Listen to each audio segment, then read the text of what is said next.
Good evening, and welcome to Total Party Recap, TPK Roleplay's content recap and talk show. My name is Tyrant, and I am one of three hosts for this show. Joining me are Turk and Heck, your second and third hosts from now into perpetuity, and a very special guest, JK Madigan. For all of our first-time viewers and listeners, let's go around the table and introduce ourselves real quick, starting with Turk.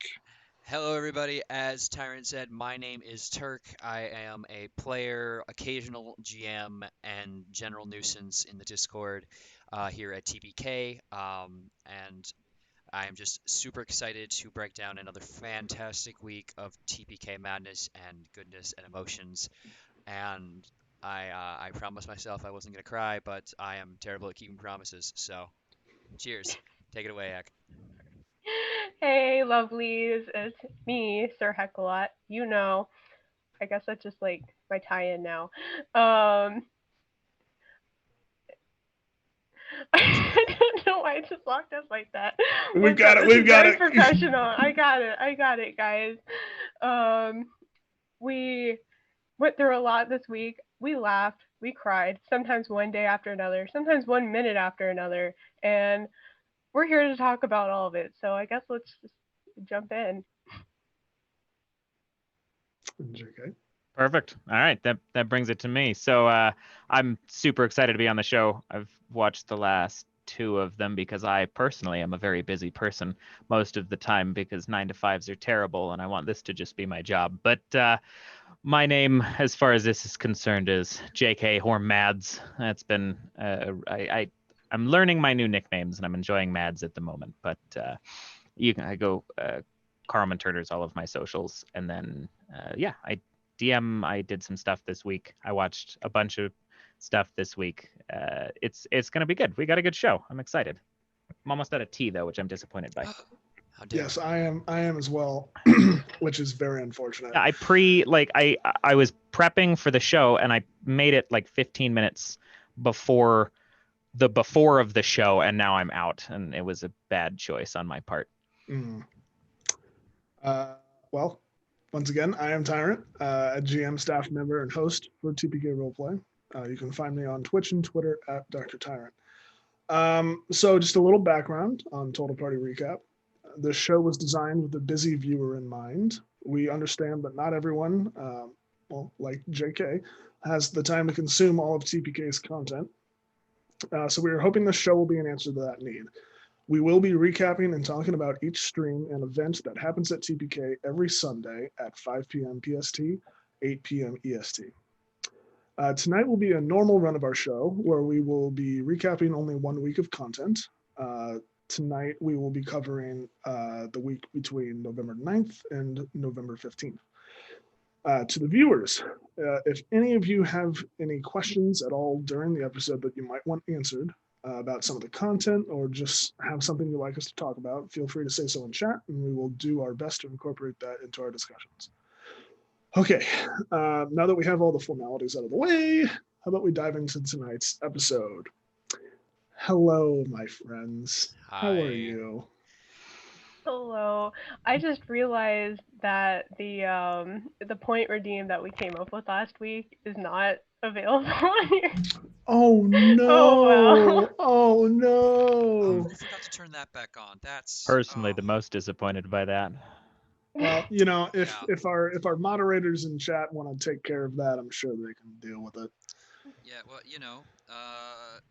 there's still the Icewind Dale giveaway. Yeah.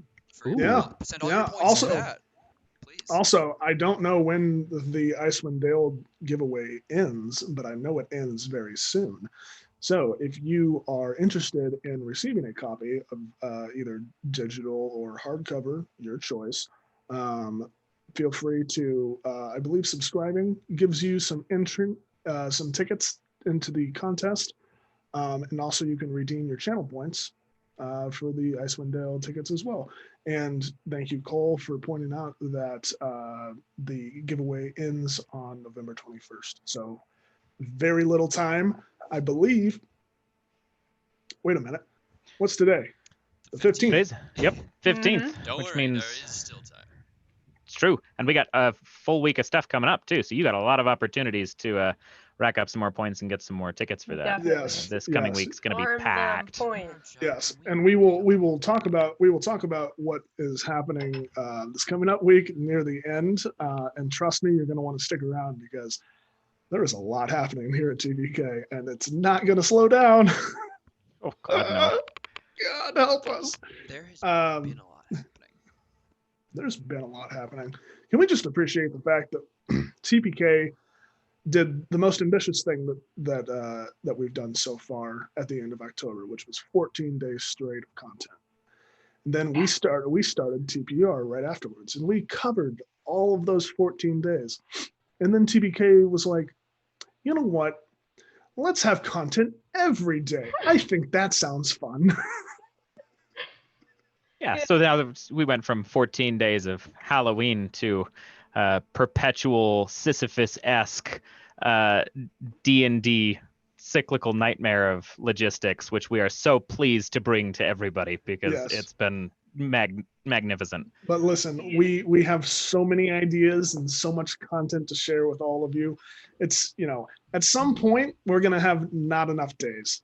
So unless Very soon. Don't Unless- talk about that. I don't want there Have not you to be. guys looked at next Hey. month on the calendar yet? I Like don't- you I should. live my life a quarter mile at a time, but by that I mean I don't own a calendar. So Oh, yeah, if you haven't seen the calendar, I'm linking the schedule in chat right now. Take a look. It's there's a nuts. lot. It's nuts, guys. And again, it's not slowing down. However, we do have a lot of content to cover tonight. We have 5, 6 things. 5 things. five, yeah. 5 things. We did have a cancellation through the week, but we're excited to talk about what we do have. So starting out, one of the most fun one shots I've been a part of. Turk, you want to? Yeah, was it fun? Did tell you the have a good fans? time? I did have a good time. I'm so glad, Charlie. I am so glad to hear that. All right.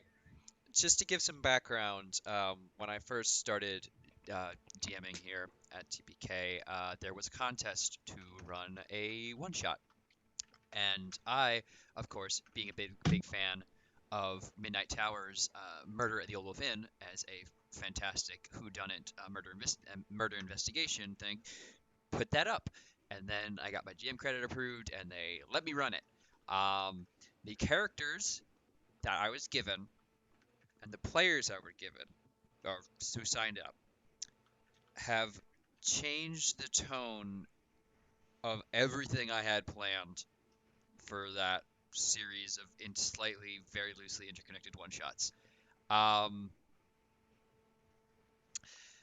Yeah, it was totally normal and nothing odd happened, and you should definitely watch Murder at the Old Wolf Inn because that exact same feeling. Oh, do I have to handle this now, or Go feel for like it. If think we you don't, do. it's I think gonna you do. stare at us. Well, It's just gonna.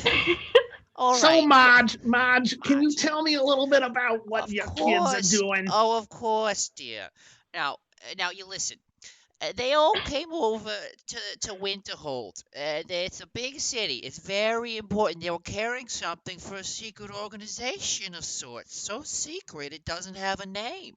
It's very important. They're very important prestigious. people.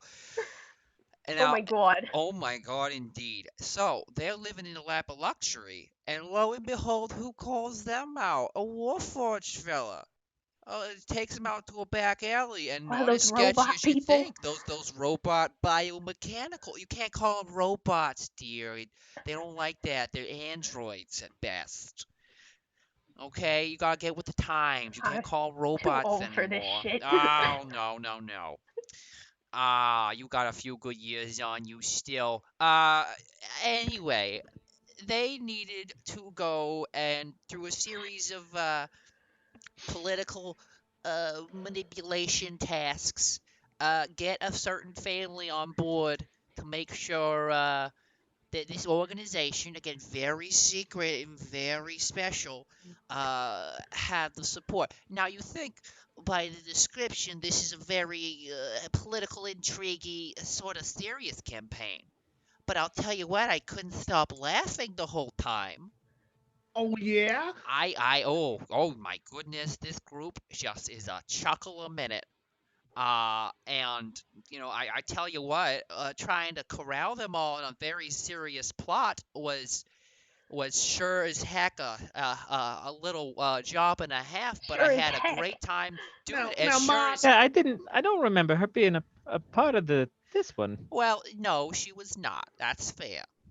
Uh, It was some I'm other. confused. It was could someone get Listen, her pills? listen, we have old brains.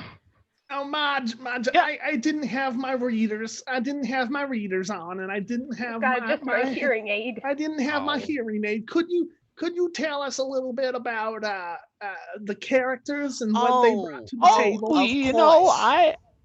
I remember a couple things about that. I heard that there were cats. I like cats. Oh, there We were a all lot love of cats. cats. There were Yeah. a lot of cats. Who doesn't love a good cat? Look. Mine's over there sleeping right now. Oh, well, you good. I'm gonna take a picture of it real quick. Well, our group did in fact have one of my players did bring a character based off of their cat, and another brought one of those young mutated turtle folk. I'm sorry. What? I don't think you can call them I'm mutated. more confused now. No. The way he said it, it was an adolescent tortoise fighter. Okay, just can't be too careful these days. Oh, of course. He was very much a treat. And then we had a very serious fella. Just came in to play him very seriously and solve murders. But my goodness, they just can't seem to roll the dice right. Bless their heart. So they end up being more like. I mean, bless their heart. They are trying to be a serious leader of the group and do a lot of things, but I have to tell you, the little math dice they roll don't seem to like them very much. Maybe The maybe math the dice. math dice. The math. Well, Oh, yeah, yeah. I recall now. You said I heard somewhere in the papers said that those were of the devil. They are. We don't use math dice. You shouldn't. But maybe that's why. Maybe she. That's should have why they thought of don't that. work for him. Yeah, you know don't who else interact with uses those. dice? You know who else uses dice, right? Those Vikings used to use dice in their little games, and they worship Vikings. pagan gods. Back in my day. I don't Not- trust those. Something about So anyway, Anyway, we dodged the also had bullet. this big fellow. Oh, he was a sweetie though. Yeah, he was. He just wanted to pet all the animals, and he was such a sweetheart. I'm kind of going southern here, but he was such a sweetie. And I think they all just came together and they didn't trust anyone, and they just kept, pushing forward on the plot, and they ended up getting some spooky things. And it was real spooky. I got a little scared. I was right. running it. And how did the chaperone, the adult of this session, handle all of this? Poorly. Very, Poorly? very that's poorly. a shame. Oh, it's a real shame because he looked so excited. Now, correct me if I'm wrong, because you had a pretty rough time corralling all of these too. At one point, didn't you just kind of have to walk out on them, leave them to do their own thing? I asked my grandson to go on the internet and get a little clip of something. I think let me load it up. Let me load it up for us here. So nice we have those. So nice. Oh, all right. Here we go. Okay. I hit the play button, right? The big, the Why triangle. are you full screen again? I don't have my glasses. You're What? not gonna give me a moment. The triangle. It's the The triangle. I think it's the triangle. Okay, I'm gonna click the Just triangle. don't press. No, just don't she's press correct. Power Click on that enter. triangle. I clicked Damn on it and it whippersnappers brought hit up me with that one once. I brought up all these menus. Look, try it again. Go Oh, back. Okay. Click it again. Wait, okay. But oh no, I clicked again and it still brings up this little menu here about the saving page as No, it's just the triangle. You don't nothing but else. I'm clicking the Just Marge, just click the button. triangle. Okay, I'm gonna try the other button on this mouse. It's scary, I'll be honest. Roll That damage. will, oh my gosh, that will be a total of 22 damage. Oh, you just barely made it. He has 20. So as you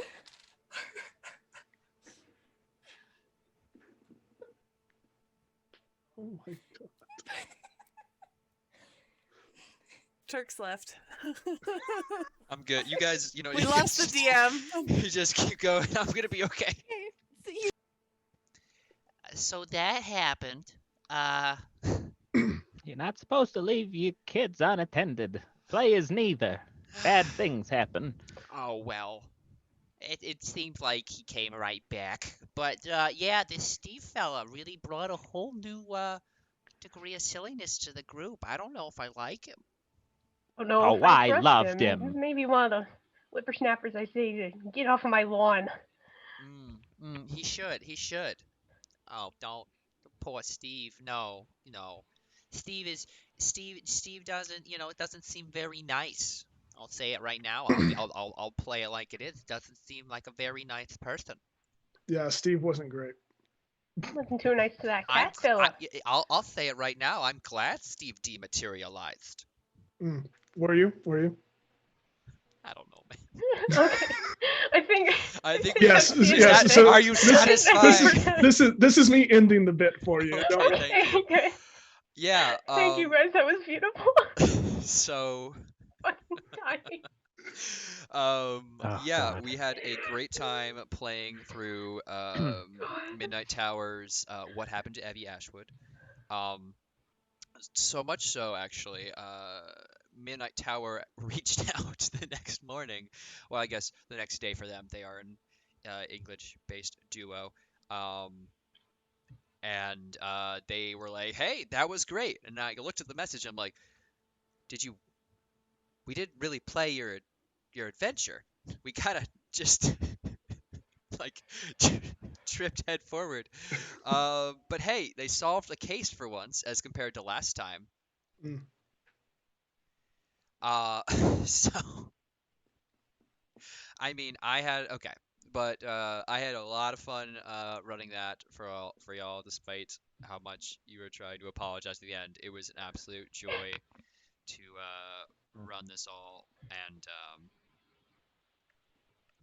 No, just- the was energy of the whole thing was It was perfect. so Like good. it was so good. I think you get to some episodes, whether it be in a campaign or in a one shot, where every once in a while things derail just a little bit because of one comment, and then everything goes from there. And for this one, it was when Osera X Franco asked for toast in the hotel room at the very beginning, and you could see the color on Turk's face just drain a little bit, going like, oh, okay, that's how this is going to be. All right. I should have been ready.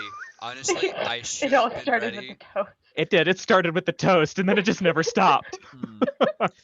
It was so good though, like just the sheer serotonin that I got from this session. Absolutely, it is. It was so good. A little behind the scenes. So Charlie was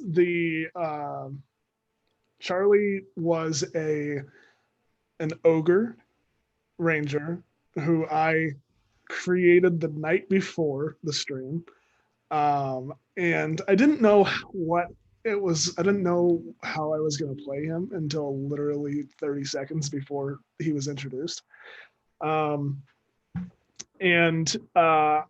Thinking about how I was going to play him, I was watching the rest of them do their shenanigans in the first 15 or 20 minutes before I came in, And I was muted, thankfully, but I was losing my mind laughing so hard over every single thing they did.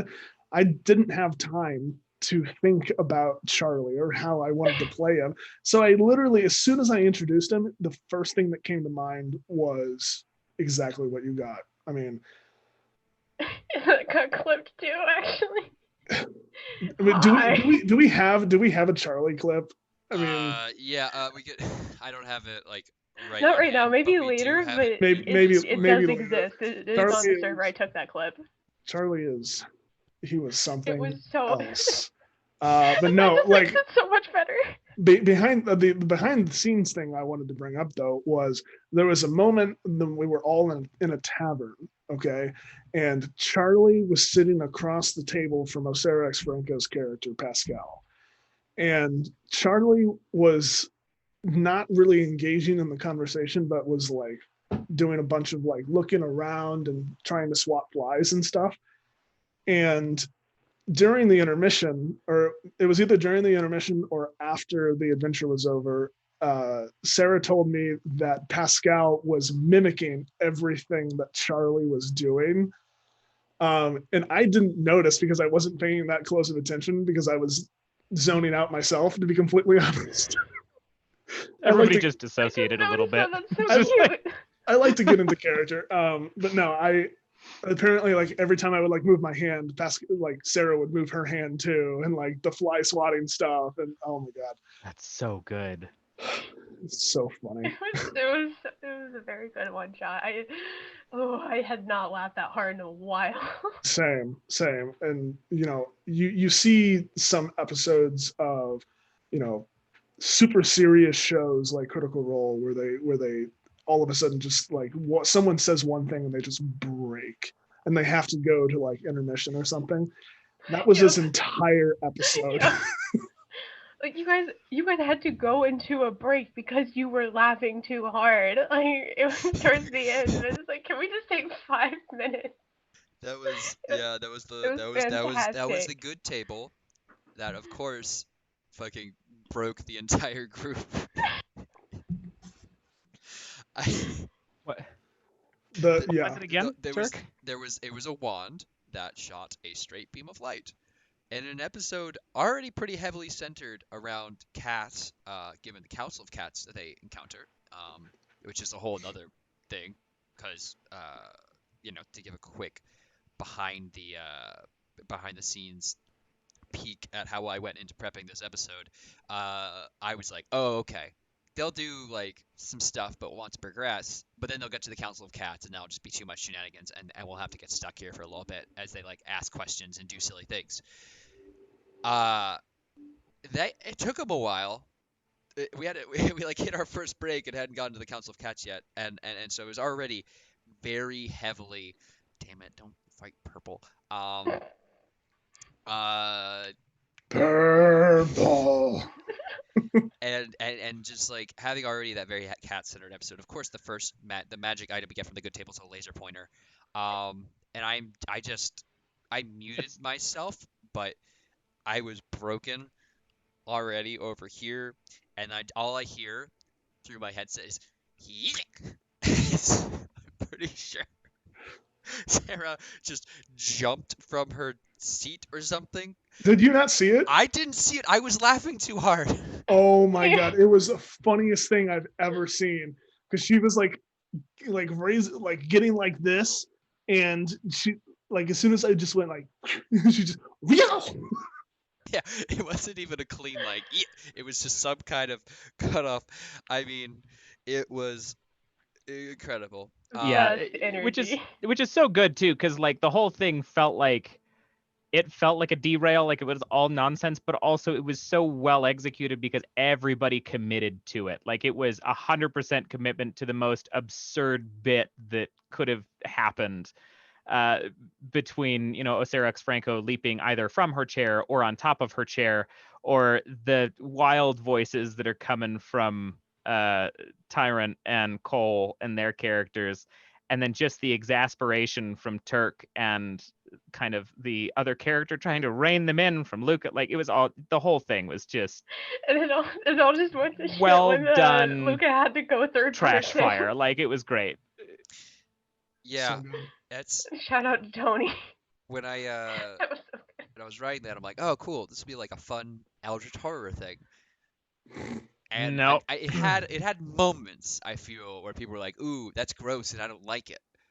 But it was just like I built my little sandcastle of Eldritch horror things, and it's just a giant crushing wave of comedy just completely obliterated that plan. The freaking I feel like magical creature, Charlie. I've got limited time on this earth. Like listen, Cole just throwing that at me, like, oh yeah, you're the there- talking boar now. I'm like, great. Yeah, there are too many funny things from that episode for us to actually recap, and so I would highly recommend, if you haven't seen it, going back and watching it at your own pace. I know this is the recap show where we have to, give you a good explanation, but I do also want to encourage, if something stands out to you as being something that interests you, don't just take our word for it. Go check it out yourself if you have time and at your own speed. And speaking of something that is interesting to a lot of people, especially me, we have our next episode to discuss. We and- do. We had No. our cool post credits Harper's episode on Tuesday. I have no tissues. All of you are already crying. I haven't even said anything yet. Oh no. But yeah, it was super cool. We had our pretty typical group, plus Sender, going to the Tower of Hellibonia to retrieve a friend of theirs, I'll say. And long story short, there were lots of puzzles. So many puzzles, lots of riddles. It was very amusing to see everyone's, like, I could literally see the gears in their brains turning for some of these. And there's actually a clip for that. We should just play that right away. The first puzzle is a perfect example of that. So let's just roll most film certainly, for that one. yeah. Okay. Beautiful, well-made sets of plate mail. I'd like to pull 2 levers.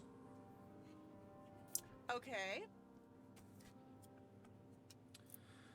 I would pull top middle and middle right.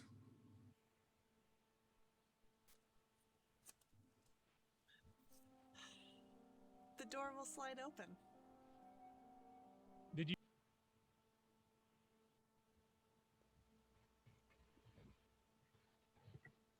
You did it, man. He did it. And it's just, oh my gosh, Luca's exasperation of like, oh my god, he got on the first try, absolutely like killed me. It was perfect. You wanna share with the class, Yeah. Tyrant? Because my bubble sheet doesn't look like your bubble sheet. Yeah, what the fuck, Like- man? Listen. Galaxy brain over here. So the name of that clip is Thank God for LSAT Prep. And I took the LSAT recently, and a lot of what it is just word games and logic puzzles. So as soon as I heard that this episode was going to be a lot of word games and logic puzzles, I was like, okay, this is my stuff. Let's get going. So this is my sheet that I had. If you guys can see that, I wrote down all of the different options and made a 3x3 cube. Yeah. And essentially I just like wrote down all the options so I knew it was out there, and then I went through and just kind of like crossing things off as I went. There were a lot of qualifying things in there. Like for instance, it said the iron one had to be in the middle, the very middle. So there you go.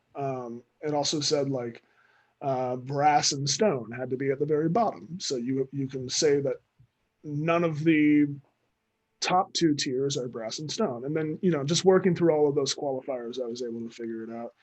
It did take me a little while. But like, for instance, I knew immediately that one of them was the middle right, because brass and stone had to be at the bottom, and there was exactly one space between bone and stone, and nothing else would fit in there because it was a lot. It was just a lot, guys.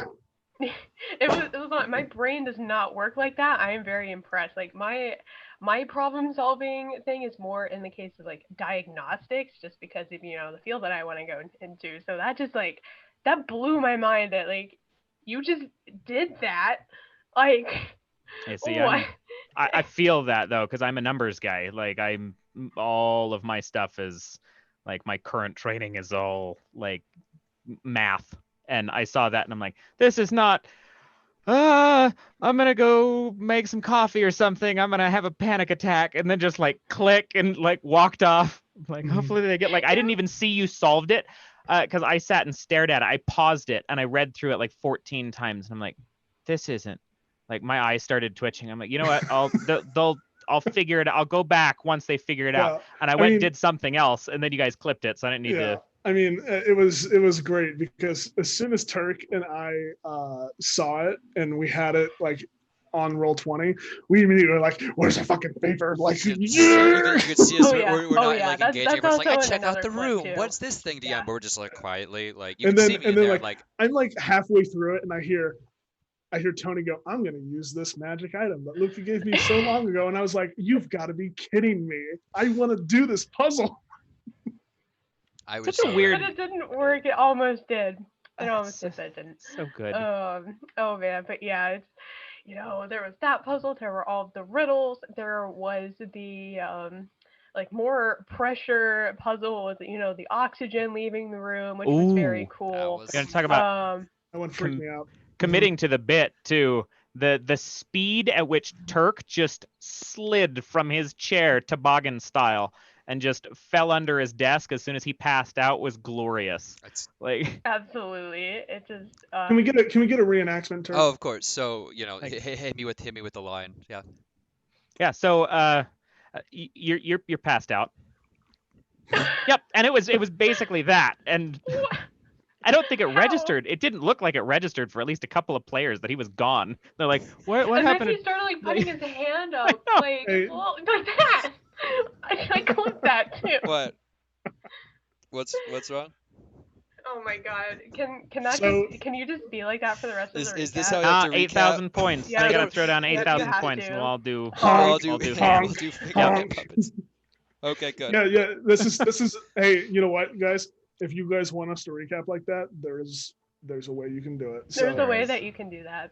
Indeed, for the low price of 8,000 channel points. Yeah. So we made it through all the puzzles, and then we made it to the top of the tower, and things happened that I'm not going to give away. Should we give it away? Things happen. I mean, no, it's too soon. Like I don't. Episode, but you got to watch the episode. I think what we can say is I guess the ending, because it was really beautiful. Just like each player talking about their character's epilogues, just I think really just brought a closeness to the room, even though we are all over the place, not in the same room. There was still just this very close like home game feel to it, even in the chat, even between the players. It was really nice, and we cried. All of us were crying, but it was fine. It was a good cry. So this is a weird one for me personally to talk about, because I came into TPK a little bit later as well. And I think you guys were halfway through, if not a little bit more than that, through Harper's by the time that I joined the TPK group. I have a thing where I have a really hard time going back through the beginning of a campaign. So I didn't watch any of Harper's. I have not seen a Harper's episode until that one. I saw a small bit of the part 2 of the season finale with the big old werewolf, which was great fun. Loved that. And then I don't know what compelled me to tune into this one, but I decided to watch, and there is something incredible about just the ending of that. Knowing nothing of any of the characters, the ending of how you guys chose to wrap stuff, you learn so much about your characters and so much care and love that y'all put into your characters, and how much care and love that Luca put into everything in building this world, that you guys could develop that and watch, everything that you guys had worked for up to, I don't know, like I have so much to say and I have never seen it. That's how good the end of all of that was. And you've got to watch it. Like you absolutely have to. Really something. Like this is everybody who was a part of that did so much just amazing work. It was the beginning of this week was exhausting, I can tell you that. not only did I spend 6 hours laughing my ass off on Monday, but I spent, you know what? This Harper's episode was the shortest one we've ever had. Isn't that crazy? Maybe that's why I tuned in, because I could actually get some sleep. Yeah. But it was very emotional. It was very hard to say. It was hard to send our characters off into the sunset. And I've said this multiple times, but I do spring cleaning every once in a while with my characters. I actually only have 3 characters in my D&D Beyond right now. I can confidently say I will never delete Gruff, because he means too much to me. Yeah. There were 2 or 3 things, very specific sentences that were said, interspersed throughout the end of that last campaign, or through the end of that last episode, that like made me put tears in my face. And that was actually one of them, was the real life determination that is like, I'm not getting rid of this character because of how much it means to me. Because I have 54 different characters sitting in my D&D Beyond, and that is a very different experience. But I know people who just like that spring cleaning is important because it gives you room for other stuff. So that, like, I definitely related with that sentence. Don't get me wrong. I pay for the ability to have a million characters if I want to. It's just I am undiagnosed OCD. Like I hate having clutter, and so if I'm not going to use a character again, I don't hold on to them. Yeah. Also, just quick aside, just because I'm looking at chat, thank you for the raid, guys. Hey, yeah, welcome. Yes, thank you so welcome. much. Doing? You're just in here for us being really heavy all of the You're right. sudden. We went from laser pointers and toast to all of you are too brilliant at making me cry out of context. I was a mess. I could not. You were a mess. I literally. You were a mess. I made it through both the earlier episodes. Well, I made it through both earlier episodes, and it was fine. And then the Estelle book, I'm just like, it hit me right in the, oh god, this is ending. Yeah. Like, this is the start, and like our characters put something good into the world, and I think that's just like a very personal connection to me, and it was just like, oh god, these feelings like all hit. I didn't start the week off in a strong spot. I think I watched the end of like season 2 Umbrella Academy. If you've seen that, there's emotional moments all throughout that, but that started me off on a bad note because my heart was just open, and then Monday was like, I could just do whatever, it's fine. And then Tuesday came around. I'm just like, oh yeah, there is the opposite side of smiling and laughing, and it's smiling and tears. But no, oh, you had to stall for me. Okay, Tyrant. Yeah. You had to stall for me, and you weren't having your own emotions. I could have pulled through. I just had to go. Listen, don't lie, Turk. We deflect when we can. It was yeah. One thing that I did notice that, like, it wasn't even, when we all were live, everything, but just afterwards, I feel like was such a reverence in the Discord server afterward. Like, very little was said after all of this. I have. We all just, like, took maybe a couple hours just to take it all in. And it was just, It was just really good. Like you could just feel it, even though nothing was being said. It was surreal. Like that is as accurate as you could describe that, because if you were not part of the Discord or did not see that portion of the Discord or recognize it for what had just happened, there was literally a number of hours immediately following the end of the session, and everybody said their thanks on the Discord where there was just nothing. There was not a comment anywhere, and it was insane. It was so cool to see. Like that the post stuff was unreal, and the stuff that everybody wrote about it at the end was unreal. Like brilliant words from everybody. It was an ordeal. Even not being part of it, like that was an experience to witness. It was really cool. Heck, your thing you posted made me cry again. So I was already crying. I cried already. I'd say you should read that because it's brilliant, but if everybody starts crying again, it was really good. If y'all won't cry, I can. I promise I'll be strong. Yeah. I promise. I promise nothing. Okay, is that something like? Is that the chat? Is that something the chat wants to see? Like, right. I don't know.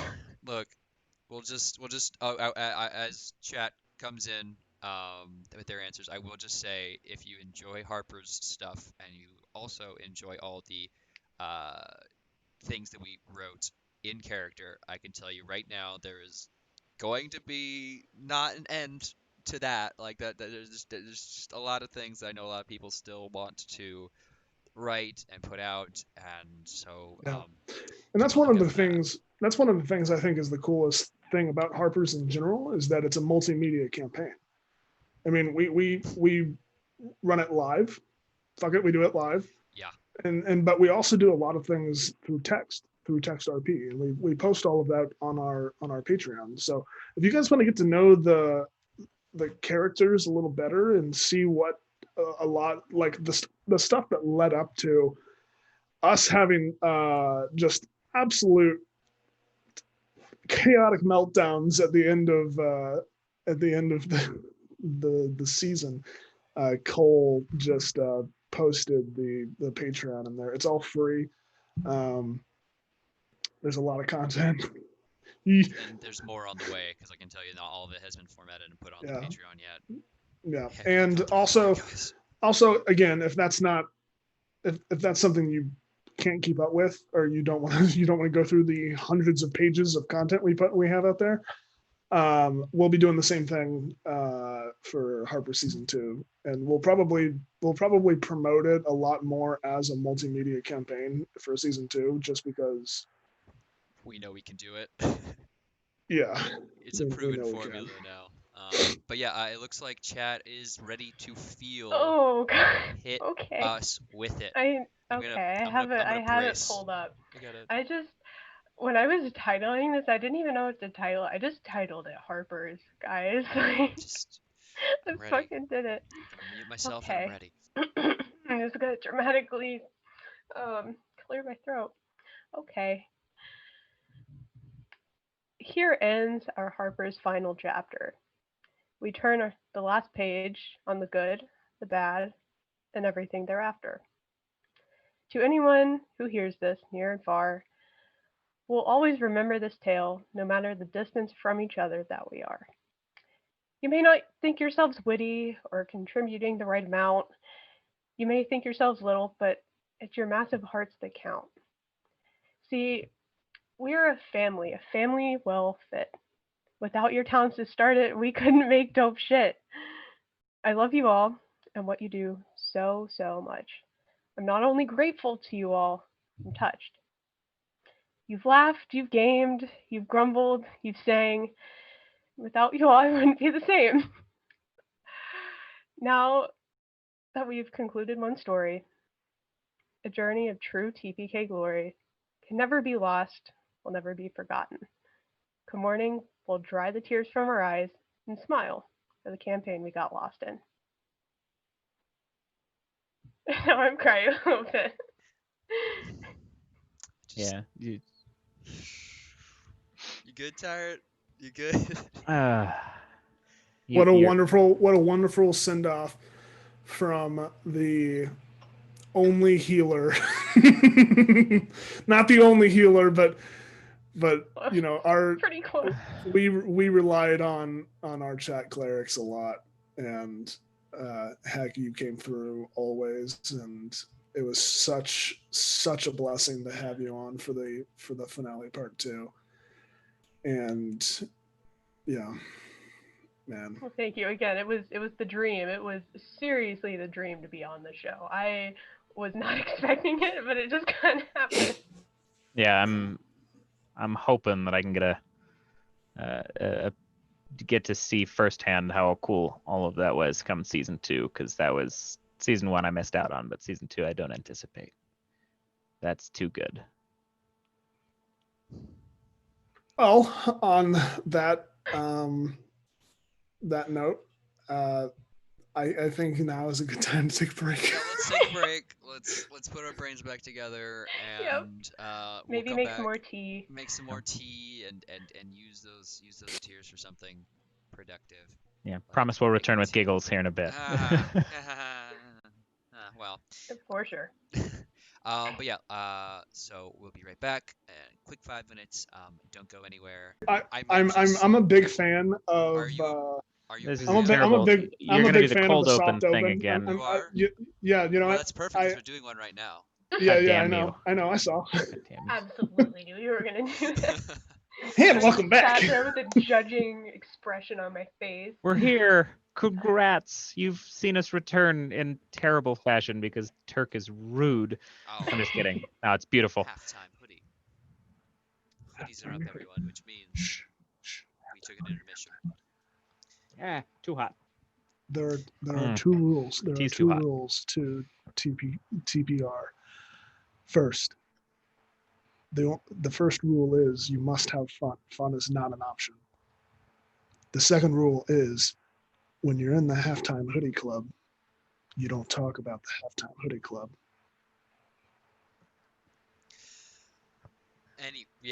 Well, I don't know. I feel like we might need to remind people as they come on about it. But Oh boy, he actually did it. how do we? Hey Turk. Hey Turk. Okay, hold on. You know your voice you used for the Council of Cats? Yeah, I'm familiar. Do I have to recap Singularity as the Council of Cats? Yep, it's cat time. Right. But first, I think we have some clips to show have you some all. Charlie clips, as a little treat. Charlie, Charlie, that kills the creatures. Don't smash the cages, Charlie, and literally break me as a person. Anyway, that was not the clip. The clip we have is, in fact, your masterwork introduction and character building that you came up with on the spot, which I think is great, and I think we should all take notes and be ready. We're good. As soon as this happens, Click Clack's just gonna perfectly slide step straight in front of Pascal and grab his great axe for a second and just hold right here for a moment. How you doing, friend? It's the babysitter, babe. Charlie will be the out on babies. Charlie will be the observer. No. He sits and watches. So once again, you'll get a glance into the dynamic of that group.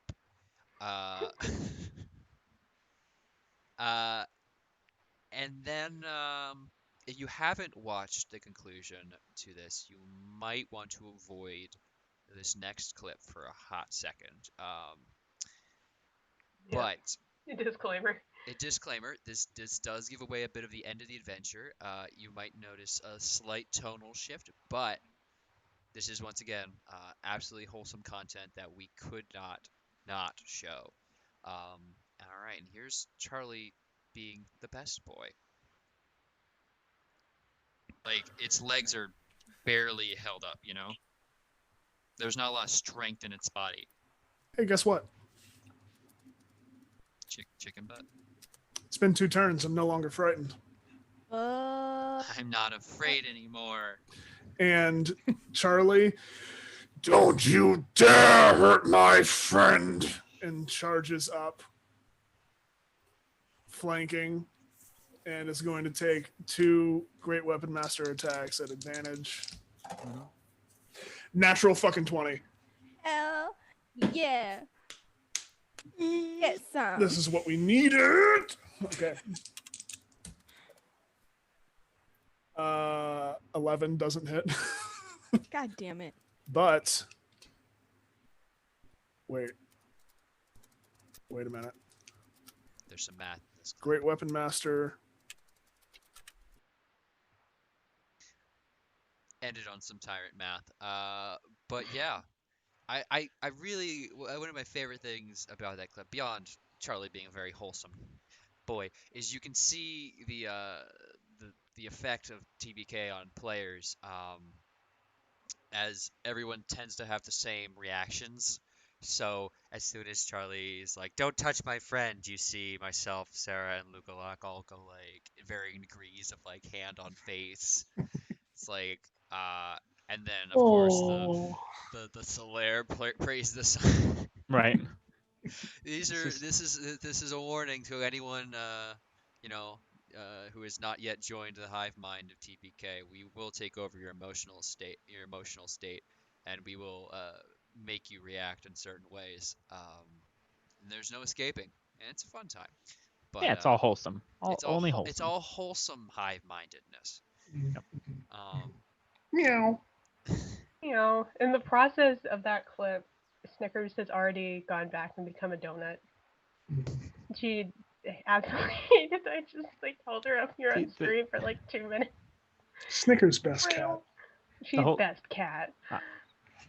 If we're recapping, you're recapping as cats, I will do the best impression of my personal cat, which is just.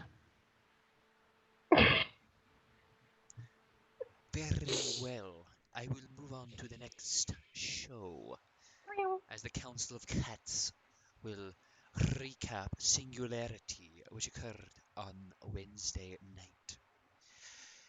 Imagine a world where scientists were able to reach any and all alternative realities, much like us and our ability to see all that goes on in Winterhold. Such an event occurs that these realities collapse in on one another and create a single, no more multiverse, but a single universe where anything is possible. Demons, superheroes, angels perhaps, and clowns, whole lot of clowns, were here to one second, I had a plan for this going to normal voice, but Oh God, my periphery just I'm really trying hard, and then Tyrant's just doing some shit in the corner of my eye. I can't do this. We are indeed back to clowns. Thank you, Al. This was perfect. But oh God, our group takes place in one of these many cities, not very different than New York. And the super powered people that are trying to improve the lives of those around them for whatever reason. Singularity is a monsters, mutants, and masterminds game that, from it just kicking off on TPK, that promises to be a whole lot of fun for all you superhero fans and for all you who enjoy hijinks and gotta hold it together. I am the cat. It is. There was moon magic. There were speedsters, police forces. There were tech gurus and hard light constructs, not unlike a certain laser pointers. But most importantly, they did fight and try to infiltrate a clown gang of sorts. So this clip I have shown you, I have collected for you today to show the Council of Cats, is one that would demonstrate the steadiness that one might expect from at least one of the characters. I will roll it now so I can hopefully stop having to come up with things to say that roll my R's. Oh, no, a cucumber! So like bulky Hey, and husky, hey, what what's did you going do on, on sir? Sunday? And I was like, Oh, I just pretended to be a cat on stream in front of like 20 people. Actually, we've dropped viewers. Where they did like the cats. I'm gonna throw the clip. Oh no. Everyone, I'm rolling the clip now. so like bulky and husky, like, what's going on, sir? And I was like, oh, nothing. I'm doing a homeless guy. And then like all of a sudden, You're doing a homeless guy. and that's part of the issue. This is part of the issues, officer.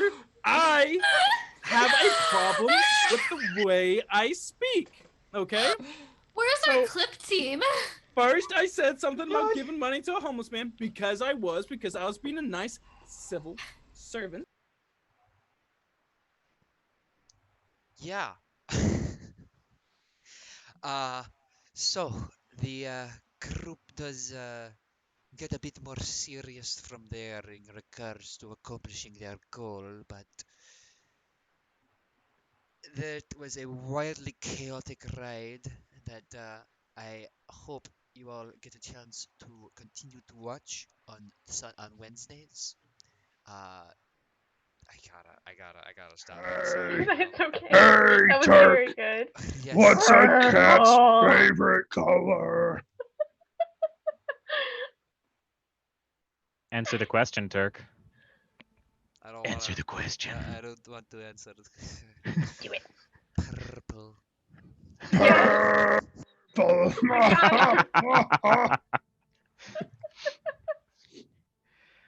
I'm okay. Oh, okay. But in all Oh, seriousness, my face already hurts. Singularity. Singularity was a ton of fun to watch. It's a new system brought to us. Well, not a new system, but a new system for TPK. Brought to us by Fail, who previously brought us the Super Sentai show, which is of course you could watch on our YouTube channel, which was a lot of fun. Just as a fan of the genres, and I heartily encourage you all to check it out. Yeah, I mean, Turk, or anyone who cares to answer. Chrissy, Callie numbers in chat, wants to know if there's anyone that can explain a little bit about the system and how it works. Sir Heck? oh, I am entirely unsure. Yeah, well, I was also a little confused, but I think there was just a little, first episode jitters that were going on. I think it'll become a lot clearer once the show gets back on its legs, and once we read about it a little bit more. I've been planning on doing that, but I haven't gotten to it. But yeah, I think it's always first episodes are always very interesting to kind of look at and see, especially with new rules for a campaign style thing. Being somebody who has so many systems of rules that I'm reading through constantly, it is some of them are harder to get a hold of immediately. And I think I was in the same boat as just like, I'm really interested to see where things go, because I want to know more about where everything, what is in store. Because I think the world is very interesting. I remember when Fail had basically spoilers for behind the scenes, I guess, but basically kind of half pre-announced it to the different DMs or GMs and DMs and whatever. And we were all kind of taking a look over the synopsis of the world and stuff. And I remember just being stoked because I love superhero stuff.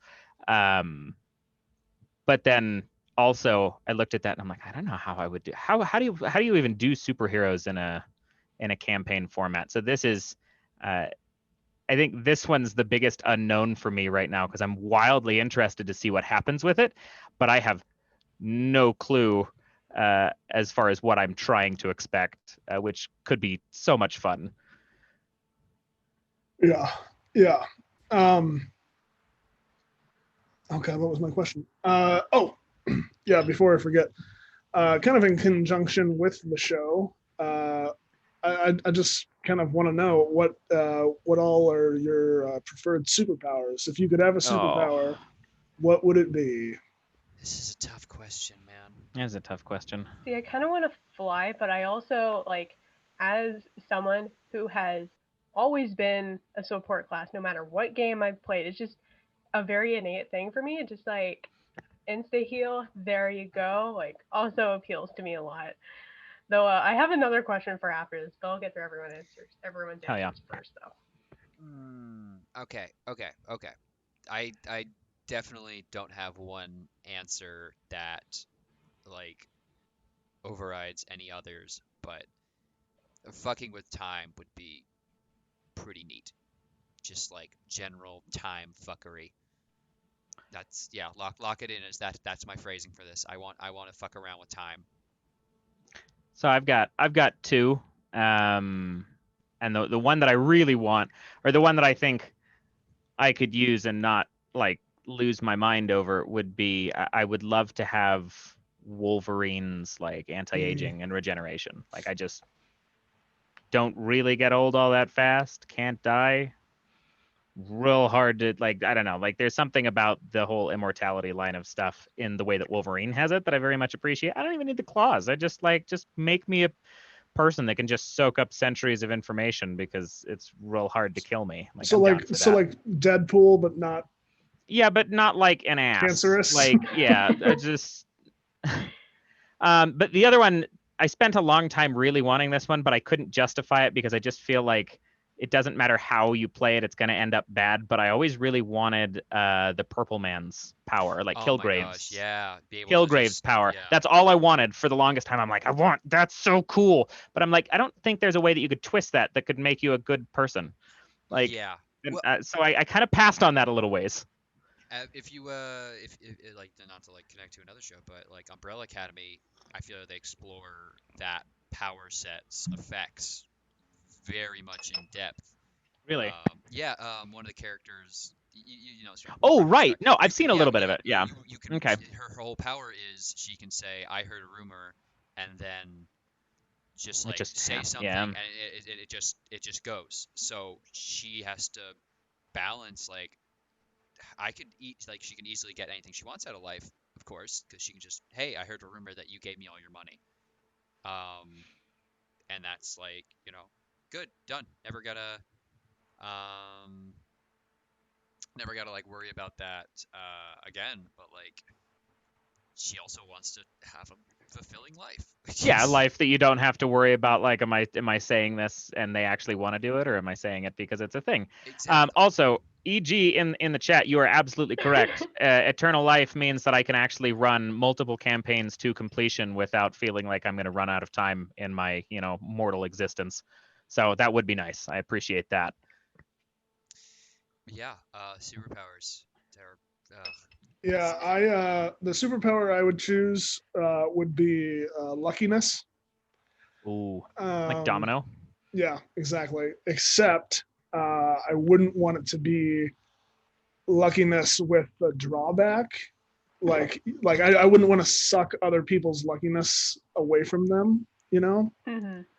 Like in the DC universe. I can't remember what the supervillain the Flash faced, but that was her thing. Like she went to a casino and won over and over and over again, but was like causing natural disasters and stuff like that to happen. So wouldn't want that. But yeah, heck, you said you had a question. Yeah, okay. One of my favorite things to ask people, even just as like an icebreaker and stuff, is if you could have like an entirely lame and seemingly useless superpower, what would it be? Like mine, my go-to is I automatically know the location of the nearest snail. Because why not? But just yeah, entirely lame or useless superpowers. I think is so funny. Feels like a peculiar segue direction because I know my answer, but it's not. Did you take the deal? I'll defer for a minute. Did you take that deal, Heck, where you get like $1 million, but if the snail touches you, you die instantly? Yeah. You could tell That's very specific. Yeah. No. You've never heard of that? No. You know, you can look for you can have all the money you want, but there is a snail out there that knows Just your one? location. Yes, one snail Just that one. knows That's your like- location, is indestructible, and it spends the rest of its existence trying to find you, and if it touches you, you die. Does it have a Oh. natural Yeah, snail no, I didn't lifespan? know Because I that. wouldn't be concerned. No. It's Oh. also immortal. Mortal. This is like It Follows 2, but spookier. Oh, I like coals. Having a what floor sign materialize wherever I wanted. That's very good. That's I nice. like I would love to be able to open any jar without any effort. Mm. Doesn't matter what it is, I can just, and then yeah, it's great. It's so nice. Such a fan of pickles though. So Ooh, That's like Alec, too. you know what I would want? You know what I would want? Hmm. I would want to never hit a red light. Oh, that's pretty good. that's just like you, the. Oh yeah, go. Oh no, you're good. I'm like that's literally just the lukewarm version of the power you already want.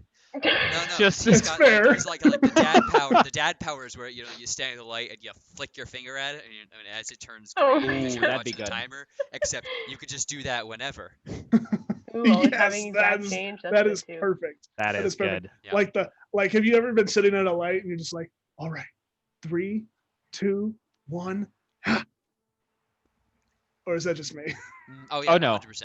Every 9-year-old's done that. Okay, Oh, well we're I did supposed it to in stop. college, so when do we stop asking for a friend who I know still does it? Like so embarrassing, right? I think mine would be the ability to have any light be a clapper Oh my god, Just- yes. and like have the Oh, light these are very turn off. good. yes. This makes me very happy. And speaking of kind of wacky, zany superpowers, I feel like this segues really nicely into our next topic here. Oh Mhm. goodness. Talking It- about Friday's episode of Electric Bastion Land. I didn't say the S this time. You did. You Hell got yeah. it singular, which is the Um, correct. It's impressive. It's Finally. so It hard bothers not me. to say that. But it was GM by none other than the writer of the actual system, Chris McDowell. It was a blast. If you haven't watched it, please go watch it. It was so good. So this system functions on creating a character around what is called a failed career. And there are like I think 100 in the book. You have to roll a d100 to see what your failed career is, and there is just wacky stuff that just characterizes the ability of your characters and everything. Mine, for example, can break people's bones. Oof, owie, my bones. Move out my bones. I was the bone hurting juice. Oh goodness, it was a blast. So what usually gets the party together in sessions like this is a collective debt, that the group has to now hunt for treasure to pay back, essentially. So we went through the Prison of the Worm Queen adventure, and it was so fun. It was such a good time. We went through all kinds of very strange rooms that are very characteristic to Bastionland. It just, oh my gosh, it was phenomenal, and you guys should go watch it. We had a great time, especially with Brack, who has Branch. Yeah, this is going to be the kind of this is the topic that somebody's going to have to eventually cut me off on because I could talk about this for the rest of the night. The whole situation, the fact that it even existed, was wild because I ran a long night at the booth house for 14 days of Halloween, and it was run off of a butchered version of the rules for Electric Bastion lands. And I will absolutely talk about that in chat because it was a whole thing. Because oh goodness. Perfect. You gotta switch it every like 5 minutes. Yeah. No, so I ended up running basically a hacked to bits version of this, and then like the next day, Chris McDowell, who wrote Electric Bastion Land, messaged the TPK Discord and was like, "Hey, thanks for running it. It was really cool to see, you know, the rule set and stuff in place." And I'm like, "This is barely the rule set, but I'm glad you liked it." And I just like open invitation. I'm like, "Hey, if you ever want us to run a thing for you?" And within 3 days, we were planning to create a thing with him. And then yesterday, he ran the session, and we got the original illustrator for the book to hand draw the overlay for us as original artwork. So it was about as authentic to source material as you could have happened. And Chris McDowell was just the sweetest guy. He is super nice. He has the most genuine version of that was the most genuine Bastion Lands experience you could have thought of, because I've run a number of sessions and it was incredible to see the difference between like he ran it this way and I ran it way over there. Like, I don't know if you can see because my box is really tiny on the total party recap, but like way over there. But both of those versions of Bastion are all valid.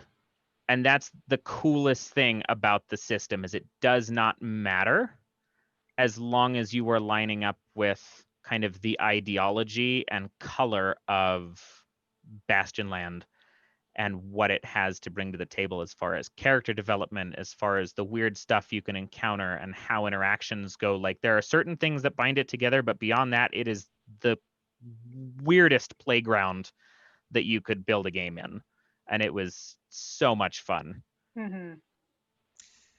Just the party composition alone is so wonderfully strange. Because we were talking a bit about this before we got online here for y'all tonight.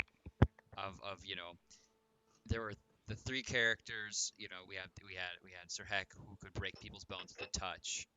We had your character, JK, who was mine. Oh yeah. Yeah, you could smell buildings and know who legally owned them. You could hear them. It's true. Yeah. I could hear buildings. Yep.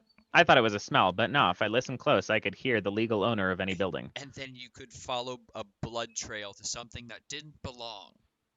Which evidently the blood trail didn't have to be there before. I just had to spill blood, and then it'd just like go meander off, and I could go follow it. And that's crazy. Thank goodness we inhaled metal. Glass. Hailed glass dust. That was fun. Glass dust. And then we had Dev, who was an urban safarist who could just know exactly where they were trying to go, basically. That blew my mind. So for context for the urban safarist too, because I've read so much about this book, Bastion is not meant to be mappable.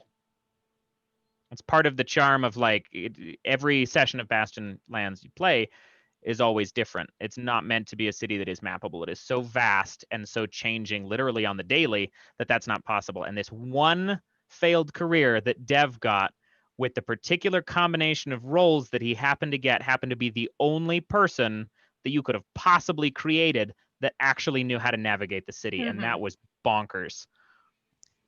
Yeah, and then my character Brack, he had a branch and cousin. Yes, cousin Many Brack. cousins. Cousin Brack had branch. That was his superpower. Which is like it was so good. And dozens of brothers apparently. Dozens. Actually, we have a clip that goes into that. If we let's roll that. That you do, yeah. Roll that. Film. Would not recommend stepping in. I had a brother once who step in swamp puddle and he go way down. So far down we not call him brother anymore. We call him dead. Yes. It was bad way to lose 30th brother, but yeah, the extended family out in the swamp is quite extensive. Yeah, that whole my goodness. I so I was prepping for Murder and Coffee and watching the show, and there were times where I just got so distracted from my prep work because I would just hear something like that come out of Turk's mouth. It was so good. Like we don't call him brother anymore. We call him dead. I lost it when he said that. the fact that you were given so little, so little, and you made such a character come to life. Like, chat was going insane the entire time. Like, half the chat was just Branch the entire time. It's just so good. Like, you did so well. You're hanging out with the Avengers, and you're not even Hawkeye. You're the dude with a big not stick. even. Yep. But no, you were the most loved character. It was so it good. was, and that brings up, like, that is a great thing about Bastionland 2, is you are given in this sandbox the tools that you have to play with to build something unique, and the way and the color that you are provided these tools for your failed career made everybody different. The relationships between each individual character were very specific for that reason too, and like my character versus Dev's character, or my character versus Sir Heck's character, or how Turk interacted with everybody was all very different, and nobody planned anything. It was crazy. So the question we have in chat too, did you get a chance to chat with him at all about writing it? It felt so wild. I'm just intrigued on how it came about for the writer. I did not personally chat with him about writing it. I will plug one thing real quick. If you want to get a deep dive into why Bastionland is influential for me personally in regards to the tabletop RPG community and what it's kind of done for it, he has a podcast, just Bastionland Pod. It's amazing. It's really cool as far as game design, because he talks in depth with a number of different tabletop designers, which is wonderful. But if y'all will allow me, there is a page at the end of the book that actually helps answer why the book is what it is. Yeah, absolutely. And it is incredible. So literally the back cover, like, it's called The Last Word, and it reads... Electric Bastionland was written to be a role-playing game that anybody could play. I wanted to break down the barriers between how we imagine a game should be and how it plays at the table. This is a game to be played, not a textbook to be studied. It's designed for the game table, not the library. Rules are false idols, numbers are rarely the answer, and plain speech always beats specialist terminology. But more than that, this is a game meant to welcome people that might not have braved the world of role-playing games before. Maybe they aren't drawn to wizards and dragons. Maybe they don't want to learn complex rules. Maybe they don't feel welcome. Everyone is welcome in Bastionland as long as we commit to welcoming each other. I drew support and inspiration from the old school renaissance of game design, or OSR, a loose community that takes inspiration from early role-playing games. This doesn't mean I want my game table to embody the ugly side of the 1970s, but Bastionland itself draws from the early 20th century, but I don't idolize the outdated values of the era. The first principle of Bastion is everything is here, but that can also be read as everyone is here. Bastionland isn't a utopia. It has dark, horrific elements, but your table should be a warm, welcoming place. My goal is to break the barriers that stop us having fun at the table. No one should be rebuilding those barriers or creating new ones. Anyone bringing hatred, prejudice, or elitism to any kind of table is working against the intent of this game specifically. Thank you and have fun, Chris. That is why the game was built, and that is why I hold this book specifically in such high regard as opposed to everything else, is because it is meant for everybody. It was built for everybody, and it should be played by everybody. Oh my god, yep. And we are not even close to done with this system yet. Oh no. It's not going to happen on the server. There's, oh my god, I could just like, just like, I guarantee you, if anyone looks at that stream and is like, Oh my God, yeah, that like if you're like, oh well, what are you rolling? Like, what is that? There's 3 stats you need to keep track of, and it's just 3. it's just Yeah. a roll under Three, system, and then your hit points. and then your hit points, and it's just your character sheet is like this. This A is piece my of character paper, sheet. yeah. It's just like a Um, little notebook. I wrote page. mine on a sticky note. Yep. That's all I needed. Oh, Like, this is for Booth House actually. That's the wrong. hey, don't lose that. I'm not. Yeah, it's coming up. I held on to it. I need to have all the insults tracked there. Oh my gosh. Anyway, no, it was such an amazing. I mean, it was great to play it even with just the Booth House crew and just like having that be what it was, then to actually No. dive into the city. And So good. just like Yeah. So, Tyrant, go ahead. Yeah. Yeah, no, I was just gonna ask how it was talking to and being DM'd by or GM'd by one of your favorite authors. Mortifying. Mortifying. I was horrified the whole time that I was gonna fuck something up. Like, Mhm. that was the closest I have ever experienced, and I've met a number of, like, when I was like 17 or something, I met my favorite artist and like helped him through a festival ground. I've met different people and I've but this was the closest I've ever had to just being like, oh no, that's one of my heroes as far as this is concerned, and I don't know how to talk right now. So that was like my whole interaction was, he is so nice and so well versed in the ideas that brought Bastionland to be a good place for what it is, and I was just a babbling fool the whole, like, it made me defer back to my Australian accent. I've used that 3 times in TPK games, and I keep being like, no, I'm gonna use a different accent, and I cracked as soon as the game started, and I'm like, I don't know how to play anything, but I can do that without thinking. So I jumped back into that accent again.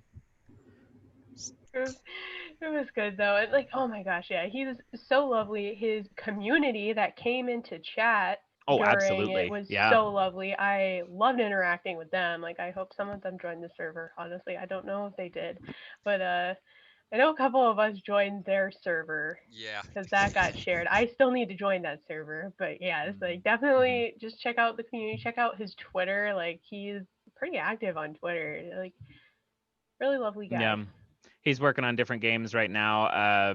The other interesting thing I'll say from a game perspective, we got a lot of DMs sitting here in the Total Party Recap, and anybody who's listening to, there is a concept behind the creation of Bastionland as world building for when you build it, because there is no real source material in here. It is a 360 something page book that has 0 actual context for what is in the city, and that's bizarre. Once you get past that, you realize it's because the tools are just present to build with. And one of the interesting things about it is when you build anything, and as soon as I say it, I started connecting to the campaign, but when you build anything, you start with something very mundane. For instance, a bar. Specifically, a blue-collar worker bar for agriculturalists, or people who usually come in a little bit dirtier than you would imagine. You then take that bar and you add just enough like weird to it that it then becomes something entirely of its own, and something so colorful that you wouldn't have imagined it even started from a basic place. Because all he added to Club Dirt was vegetables. Like, he took a blue collar bar and he gave it naturally growing root vegetables and cauliflower water, and all of a sudden this is something entirely unique, and it is that easy to start building something from scratch. And it's so cool to see from a game building perspective. Yeah. Yeah. Just the scene direction is like a Kafka book. You're just like, but Yeah. it's not so weird as in you don't understand it, but you just like, oh, there's a lot that's occurred here, and I should like be aware of everything that's going on, and then just have your characters kind of like be able to slot into that, because like the world is so it's gone from like, it's not strange and hospitable, it's just strange and open to everybody. you know, like the like Yeah. And that's a hard line to do, and it's a really cool thing to see. It's not meant to be hostile towards any one person. We're not prejudiced, we're not racist, we're not anything of the sort towards anybody, and still build a city that is incredibly deadly and almost functions like a mega dungeon. Like it is just a big crazy myriad of dangers and weird while still being 100% welcoming, and that's wild. Yeah, and I appreciate you talking about tricks that a GM can use to kind of spruce up and spice up the gameplay and make the world a little more believable, which is, funny enough, the topic of our last absolutely thing here. So before I jump into this week's episode of Murder and Coffee, I do want to say just a little something about Roundhouse Whitebridge. Roundhouse Whitebridge is a Monster of the Week campaign that DMF Saint runs across two channels, TPK Roleplay and Nat 20, his TTRPG and board game channel.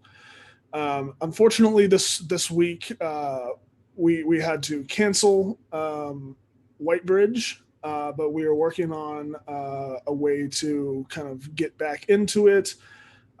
So keep an eye out for updates on that if you're interested. It is, like I said, it is a Monster of the Week campaign, and it's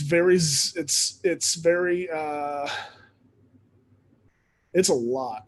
It is so interesting to me. I play a guy, a just recently graduated college football player named Philip, who is just a normal dude. That's it. Just a normal dude. So, just navigating this monster-filled hellscape that Saint has produced for us. So it's definitely something to keep an eye out for if you're interested in more rules light systems and the Powered by the Apocalypse systems in general. But moving on to Murder and Coffee, I was fortunate to be able to sit down with the incredible Luca Locke, as well as our special guest, Zeke Gonzalez, who wrote Pretty Little Liches and the Labyrinth Archive.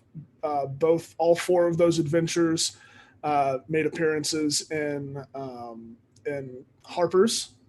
So being able to sit down with Zeke and talk about his content ideation and creation process was so cool. And, we were able to learn a lot from him and have a really nice conversation. And it was really cool because Zeke is like the nicest person. Like literally the nicest person. The nicest person. Good Lord. He's writing about adventures that have something rip your player's arms off. So like. Yeah. I mean, he also he's working on his PhD right now, and oh god, what was it? It was something so cool, and I can't remember. Oh no! Heck no! Oh damn! Oh no! Technical difficulties, everybody. Apologies. All right, so Hex Zoom seems to have crashed. We will get her back as soon as possible. Do you want to enter? Yes, thank you, Chrissy. Zeke is doing his PhD on Fish Sight, which is just wild to me. But because of that, his study, he was able to write a bunch of scientifically based monster compilations, and so he's releasing one for Frost Maiden very soon. It's a compilation of 20 real world scientifically inspired monster creations, which is so cool to me, and I really want it. And apparently TPK owns it, so I'm so excited. For reasons. for reasons. Also attack. A good time. Uh, Dude, that's but yeah, he talked a lot about his process, and he gave some tips for intrepid GMs and writers out there, including the tip that we have a clip of. So, Turk, if you want to play that clip. Of course, I would love to.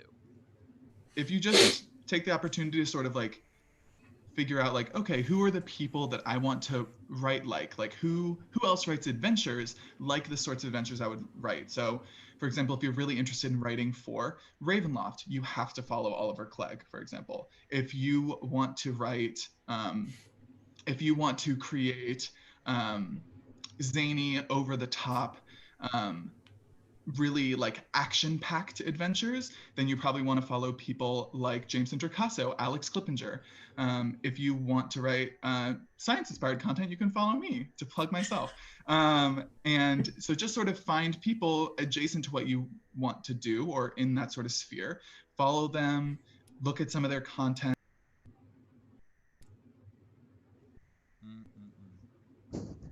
Gotta love the self-promo, but also he's really good point there. Mm-hmm. It's just about looking at what's successful, at what's good. Yeah, no, I mean, it's one thing that we say, and we don't mean it literally, but you know, a lot of people say you're only as good as the content you steal. Yes. And you know, it's I wouldn't necessarily take that literally, but at least you're only as good as the content that inspires you and the content that you draw from.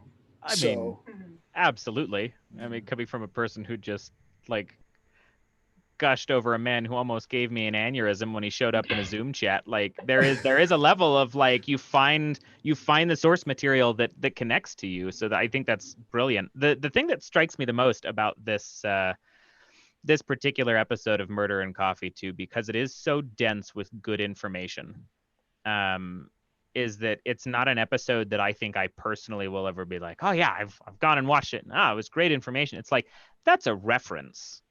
That is a reference that is going to sit on TPK's YouTube forever. If you're ever feeling like you need something, go watch it forever. Because it is brilliant for all of the stuff that you guys got to talk about and all of the little answers and insights, and like between Luca Locke and Zeke and yourself, like it was really, really good as far as just being helpful. And that's nice. It was a lot of, it was very dense. I will agree. It was dense with a lot of good tips, tricks, organization things. I laughed in the episode because I asked if there were any specific tools that Zeke uses, and he runs everything off of Google and Google Drive and stuff like that.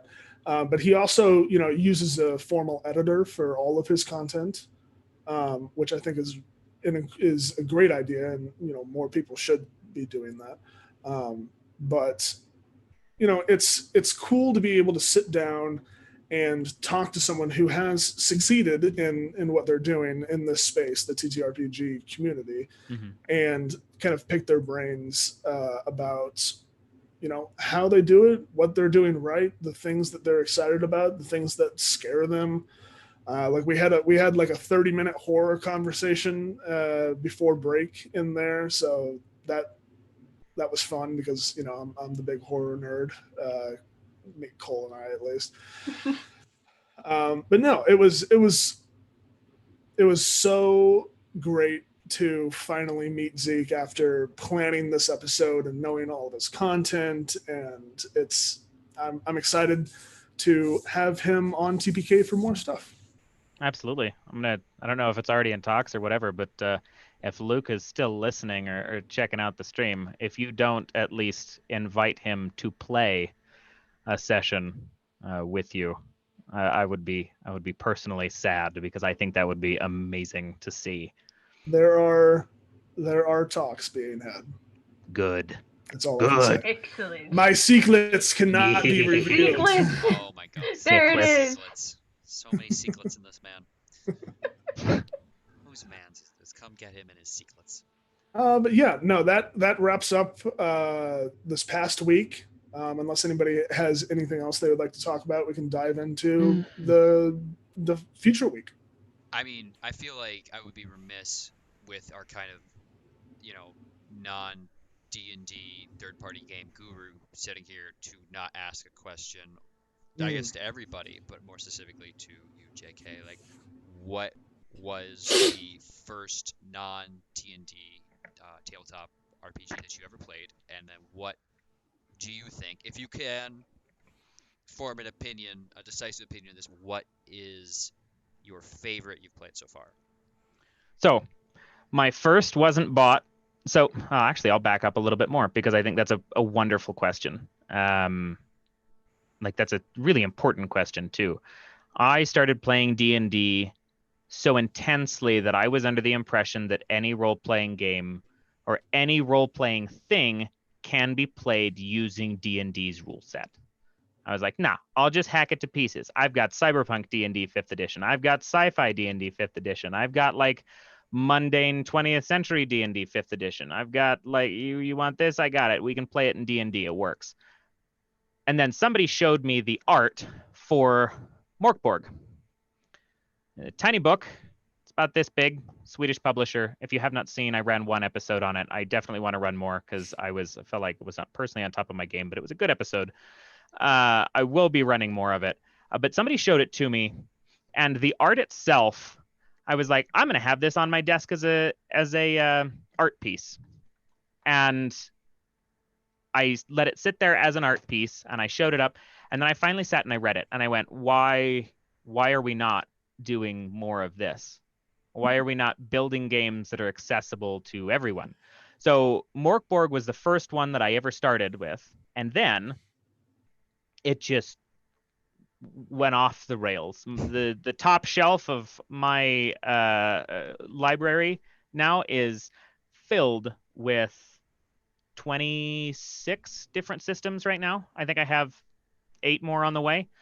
And it won't stop because there's so much to learn from the fact that in Luca's brilliant words that I think she paraphrased from something else, so I don't know who to credit, at the very end of the Harper's session this week, storytelling is innate in human existence. That is something that binds us as people. And tabletop RPGs, in whatever form, are a means to get through that. Designed by an artist who thought this is the most succinct version of how we can tell this story. And every single book, even if they are a little similar that I have, are different in just enough ways that you can see the different kind of stories that somebody wanted to tell.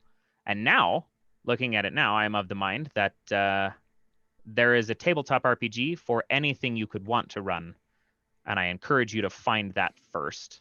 I'm going to do all kinds of different work with these in the coming 2021 year for TPK, but Bastionlands is still my favorite for any number of reasons. Totally understand. Sorry to soapbox that. I feel like I get a little intense when I'm talking about that concept because the show is for our unsolicited opinions that people have to listen to. No, I really appreciate that. And I've always been of the mindset that storytelling is paramount to pretty much anything you can do. It's been a cornerstone of civilization since the very beginning. So, I mean, as for me, the first non-D&D TTRPG that I say that 3 times fast, that I ran into was Edge of the Galaxy, which is a Star Wars one. It was really... It was kind of convoluted and I didn't understand it very much. Maybe it was just me trying to figure it out by myself, but I didn't enjoy it as much as I would have hoped. But I mean, I love Star Wars, so I played it. Mood. A lot of it was cool. I just didn't understand the dice rolling system. There's 3 sets of dice, and I'm sure I'm going to get yelled at by certain people for not understanding for not understanding Edge of the Galaxy, but we'll have that conversation afterwards. But my favorite my favorite period TTRPG is Monster of the Week. Fair enough. It's so freeing being able to influence the world. Yes. It's I love rules light systems, and I've really enjoyed, like, for instance, I was introduced to Monster of the Week through the Adventure Zone Amnesty, which is an incredible campaign that the McElroy brothers put on. So if you're interested in seeing some real good hijinks in Monster of the Week, I recommend going and watching that. Or Tyrant. watching, yes. Oh no, go ahead, please continue. Or watching Roundhouse White Bridge or Godswallow, because they're real good. Yeah, they're really good. Very much so. Yeah. No, I was just going to say Tyrant, and anybody who was watching, but this is directly at you.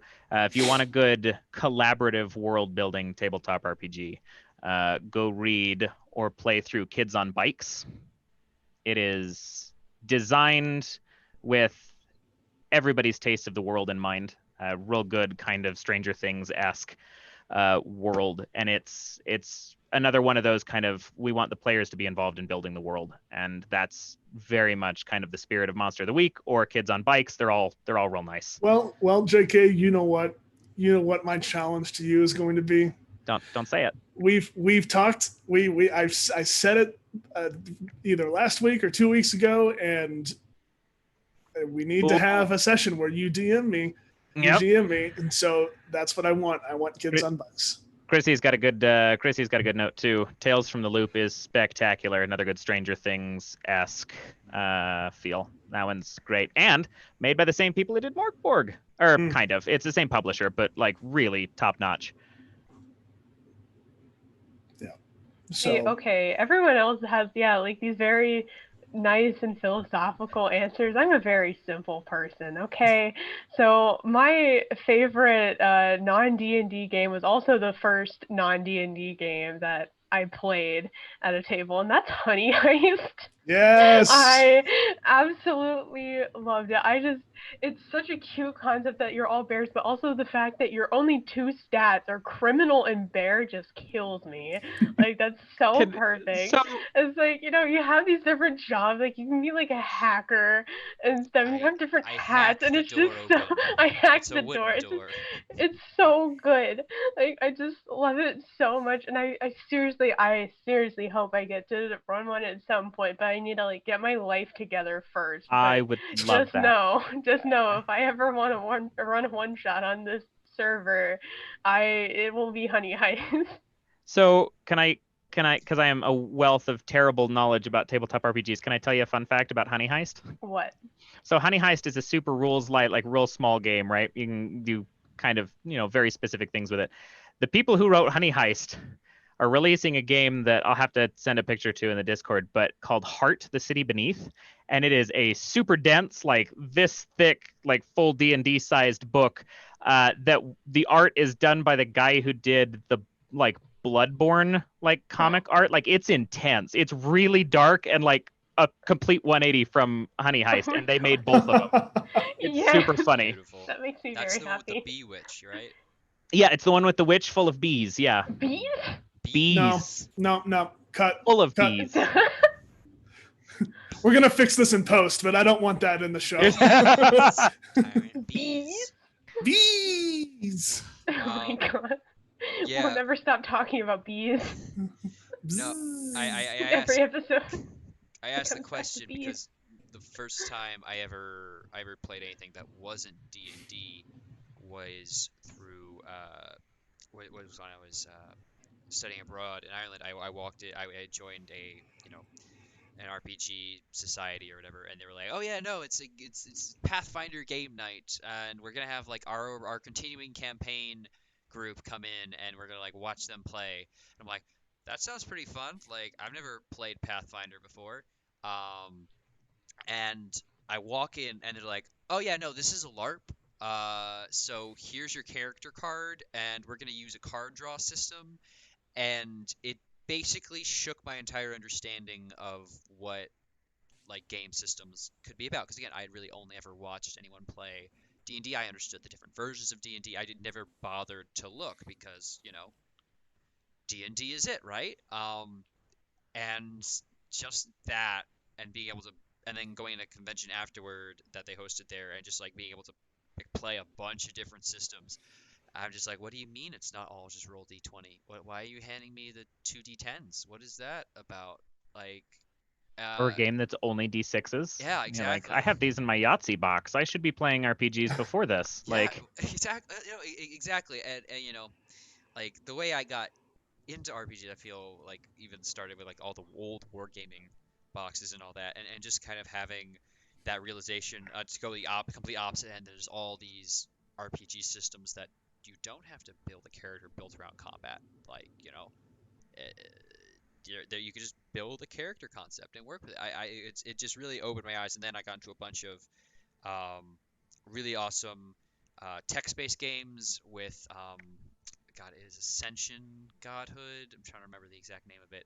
Iron Sworn is another great collaborative storytelling game that's literally just like it has to almost be written based game because of how complete 180 the story can take as you pass around storytelling responsibility.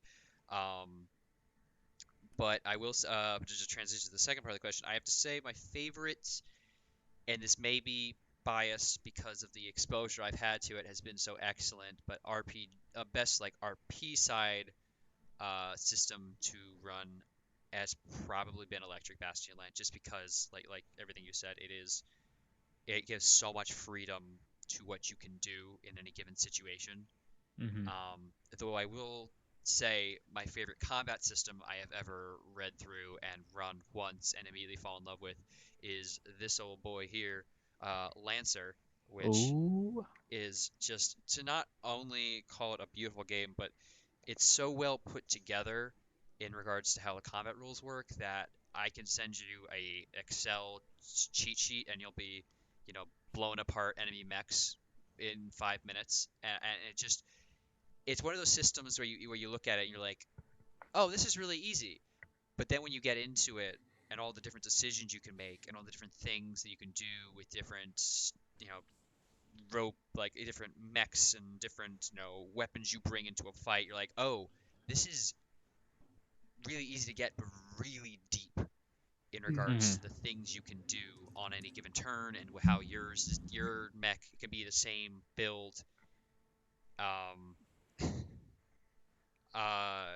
Because I have self-control, never.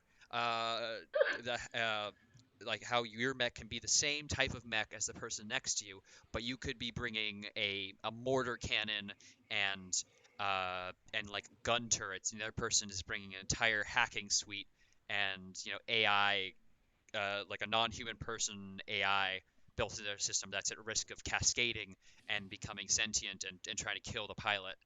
And you have two completely different experiences, but you both started from the same point. Like no one's ever like, I'm going to roll stats and become this character. It's just you're all the same same kind of person. It's just what you want to be, you can very easily be. And if you want to change up what you are, that's also pretty easy to do. And so, I just need to figure out the RP side of that, and then I would love to bring that to TBK because it's very light. I will say that my one fault with the book is it tells you like RP is very loosey goosey. You do whatever you want, and there's like certain things your character is just particularly good at. But beyond that, they're really just like use RP to prep for missions. I'm like, I don't always want to do that though. What if there's like a story you can do when you're not shooting things in a giant mech suit? But then I hear that sentence out loud. I'm like, why wouldn't you want to be shooting things in a giant mech suit? So yeah, that is my rant over on Lancer. I really love its combat system, but I absolutely adore the shenanigans you get up to with Electric Bastion Land. 100%. Oh my goodness. One day I'll just build a conglomeration of all of these so that I can just take all the good bits and just put them into one thing. So, let's run through this next week's schedule, and then we'll do some outros and say goodbye. Not saying goodbye. It's till next time. It's until next time. Till we meet again. So, Monday we have Sherlock Investigations. Ooh. Which, Turk, are you returning for? I will not be returning for this next one, but I am very excited to see what happens, because I know Cole pulls out all the breaks for this, because it's a setting he really enjoys and a world he has absolutely dedicated a ton of time to, and I know the group will be absolutely stellar. I'm just really excited to see what happens next. I mean, it's the start of a new campaign, and the Victorian Paranormal Society is going to a party. Oh boy. We like to party. Parties are always good. Nothing can go wrong at a party. Well, they've been cordially invited. Yes. Oh yeah, well yeah, that's cordially an organized event. Nothing can go wrong. On the opposite side, non-cordially, we have Beyond the Undergrowth, which is a group of fiends traipsing through the jungle. Yep. There's a lot of... About to talk to a goblin queen. I'm very excited to check on that. Do we know who the new player is for Beyond the Undergrowth? I don't think we do. Oh. I don't. So there's secrets that we don't know. Secret. Tony, come back. Well, check out Beyond the Undergrowth on Tuesday to see the continuation of that Tomb of Annihilation campaign run by our incorrigible Tony Steffens. And yes, I used incorrigible for a reason. I'm still here, Tony. And for new player that I can't name because I don't know. Secrets. Secrets. We don't even know the secrets. On Wednesday, we have Darkest Night, Brightest Light, which is the Curse of Strahd campaign that has migrated onto our channel, which is really cool. If you haven't checked it out, we did a recap of their intro episode onto TPK in our first, second Total Party recap. Yes. I think Depends. What year Second. is it? Oh gosh. What day is it? I don't know. It's been a million years since 14 days, so What is time? I have no clue. So yeah, if you like spooky, scary, and babies, go check it out. Ew.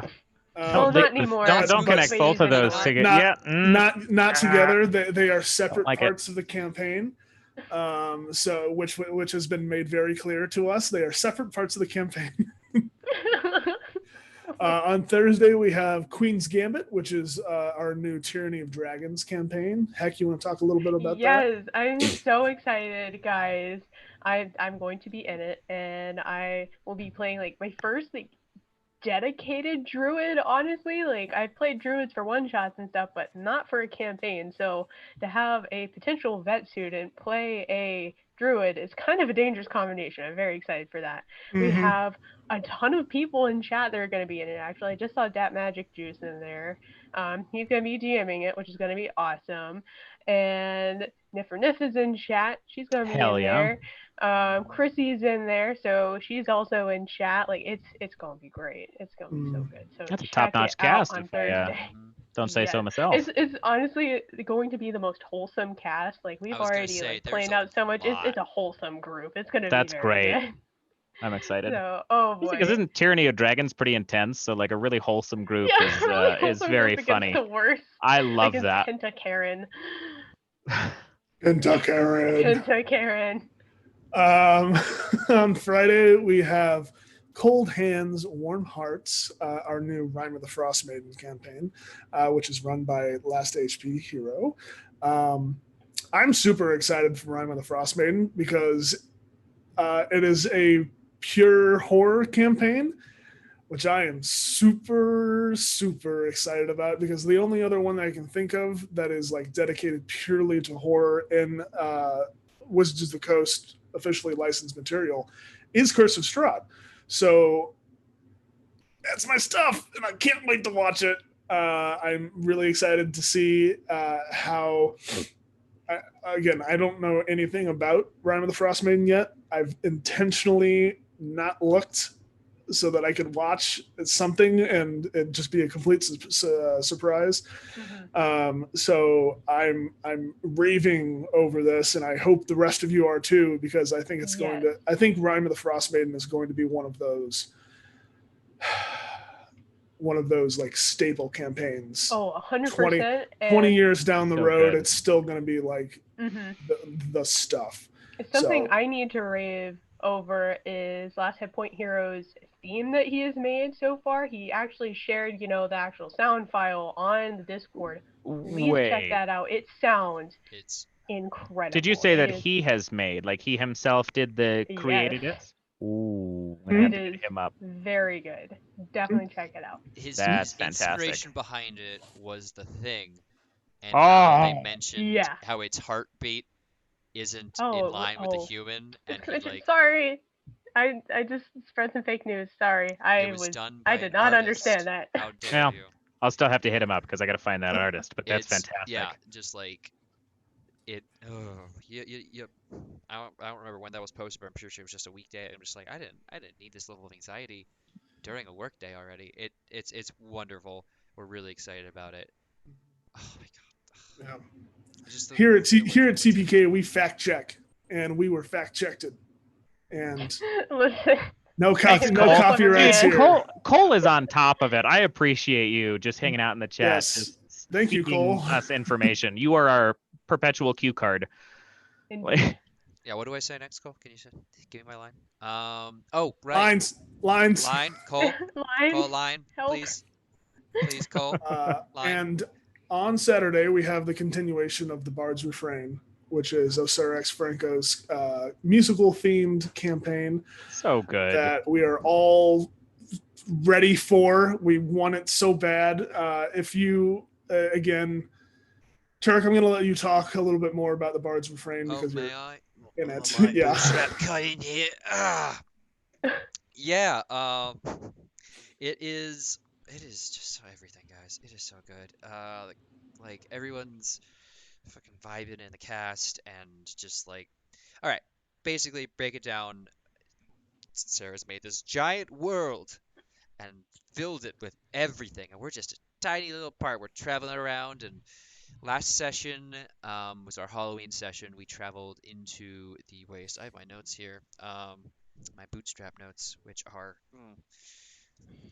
they are fun to write because I don't really have to write much because he is not a smart boy. But we entered the Temple of Azuth in the wastes of Wenyan. And yeah, exactly what Chrissy said. The amount of work and effort that goes into these sessions, the love and detail that is put in here, the custom boss themes that occur, it's just it is a reminder that you have a lot to improve on as a GM or a DM or person who generally thinks they know how to run games. And it's just been an absolute blast to play through, especially as I get to play a big beefy boy who is not very smart and not very nice, which he's just a whole fun it's just the group itself. Everyone's got this level of professionalism, and everyone there is so amazing, and I have no idea how I slipped in there, but I'm so glad I have. And next time presumably we are going to be leaving the waste to try and find something. And for everyone watching, if you're not already aware, each session is based around a song or artist that you can This one's 100% Smash Mouth. It's all Smash Mouth. I mean, maybe. As soon we as don't I hear know. anyone say "Hey now," I'm locking in that in as my guess. First line that said the entire First now. session. Hey now. Hey now. But now, hey, hold on. No. But just it's not just someone running a very in-depth D&D session in a world that they've made on their own, basically, and just it is also a D&D session that's entirely based around a singular song or artist that just has facts littered throughout it to actually just like that once it's revealed, you're like, oh, that all does make sense. So I don't want to give the answers away to all the previous episodes because that's like a big part of the fun. There's a lot of other big parts of the fun, but part of the fun is trying to figure it out as you watch and get the descriptions and try and figure out, okay, well, this could reference this or this or this or this. But just on top of all that, it's just an absolute blast to run through because it just works. That's the Bard's Refrain just works. And I'm so excited to get to keep exploring this world, keep experiencing this adventure, and I heartily recommend that everyone come along because it is bound to be a treat. And you can listen to me try to cling onto the rest of the group, or as they just blast me way ahead of me. It is amazing to experience. Hey, Turk. How many blood packets you have left? I am. That's an undisclosed amount because you didn't tell me. Because I'm not telling anybody. So eventually they might show up again. Is enough to fit in this closed hand here. Okay. And I never. And you know what? It is cheap enough that maybe I need to buy more. Just because, I mean, you're playing a big bloody barbarian who can chop someone in half last session. You gotta throw blood on your face every once in a while, and have some blood dripping down your teeth, and you gotta, it's the least I can do for this campaign, just yeah. I have a question though, Turk. Yeah. If that's the least you can do, what's the most you can do? Actually, I want to see that. A person. Oh well, Twitch the most guidelines. Here's the most he can do, and I fully expect this to happen. He can fully cosplay. I'm gonna have to put on about 60 pounds of pure muscle, at least. Yeah. Well, just method actors, man. Yeah. Fully cosplay, and then everyone in chat donates until we get the Bard's Refrain card for the deck of TPK things. I don't like where this is going. And then fully cosplayed, he has to sing something. Yes. While covered in blood. I mean, okay. We can't miss that.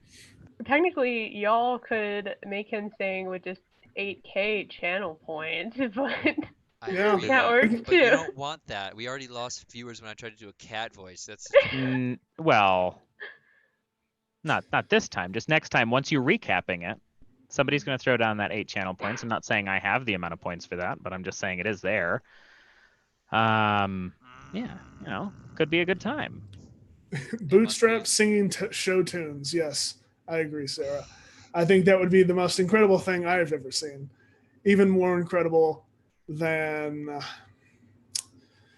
I don't know, a magically summoned boar saying goodbye to his friend forever and never and ever. So, I can't even I'm a magical creature, Charlie. Magical creature, Charlie. I ain't got much time on this world. It's just, okay. So, before we devolve too much more into our madness that is TPR, next Sunday at the exact same time that we started here at 7 p.m. Central, and you can do the math.